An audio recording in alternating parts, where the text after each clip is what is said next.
नमस्कार प्रणाम, आप लोग को स्वागत है सीके चौहान ब्लॉग्स में। अभी हम पहुंचे हैं जगदम्बा फिल्म्स स्टूडियो चारी बाजार में, जो सिवान जिला में पड़ता है। और हमारे साथ हैं ब्यास जी, अनूप गिरी बाबा। खोले बड़े मेन रोड पर ढाबा, वही में खाना खाए तार बाबा। ये सब में का बा गीत संगीत हो के। तो हम लोग गाना गाने जा रहे हैं। अभी एक गाना है, हमारा ही गाना है, हम गा रहे हैं आप लोग के बीच में। एगो लड़का एगो लड़की से प्यार कैले बा।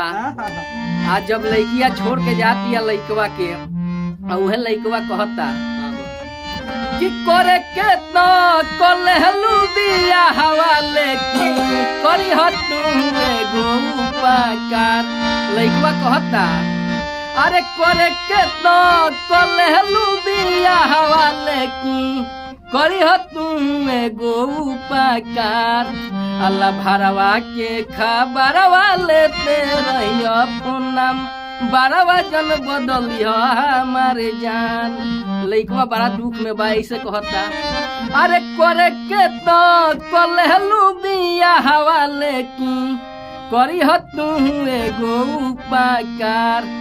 ला भरवा के खबरवा लेते रहियो फोनम, बारवा जन बदलियो हमारे जान।